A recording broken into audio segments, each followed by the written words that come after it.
втор ден од блокадата на товарните превозници на граничните премини, како дел од заедничкиот протест на македонските транспортери и на другите земји од Западен Балкан, како реакција на така наречениот ЕС систем за престој во Европската Унија. Покрај камионските, најава дека ќе се приклучат на блокадите доаѓа и од автобуските превозници. Од Асоциацијата Исток вела дека новиот начин на евиденција го отежнува нивното работење и доколку не се најде решение, и тие ќе се придружат на блокадите на товарните превозници.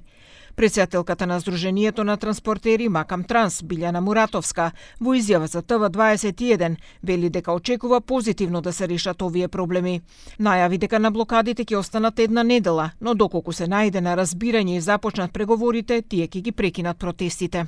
Очекувам и веќе од вчерашната изјава на потпаролот, јасно ни е дека веќе вордингот малку е сменет. Не се толку арогантни колку што беа на почетокот кога кажуваа дека правилата се тие, ништо не е сменето и немаше да размислуваат, меѓутоа сега спомнуваат и дека ќе размислуваат за некои визни форми на решавање на случај. Муратовска е оптимист дека овој проблем ќе се надмине и поради фактор што во регионов има многу странски инвестиции, кои доколку се спроведе овој систем на престој за превозниците, ќе страдаат и нивните фирми.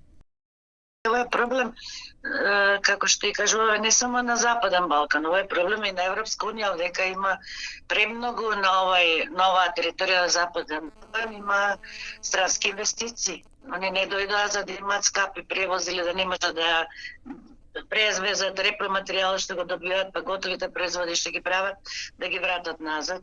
Премиерот Христијан Мицкоски вели дека за овој проблем е разговарано уште од септември со представниците на Европската комисија, а дека побарал да разговара и со претседателката на Европската комисија Урсула фон дер Лајен. Уште од септември месец ова прашање е на дневен ред во рамките на нашите разговори со Европската комисија. Министерот за надворешни работи и надворешна трговија е задолжен од страна на владата да разговара за ова прашање. Чекувам, барем од тоа што е последна најава, да ова се реши. Јас вчера побарав телефонски разговор со претседателката на Европската комисија, таа е службено одсутна во Индија. Очекувам денови да се слушнам и повторно да ја отвориме оваа тема и заедно со колегите од регионот повторно да ја ставиме оваа тема на маса. Вчера портпаролот на Европската комисија Маркус Ламер изјави дека Европската Унија е свесна за загриженоста што ја искажуваат транспортните превозници од Западен Балкан и дека тие работат и размислуваат во контекст на подготовките на престојната визна стратегија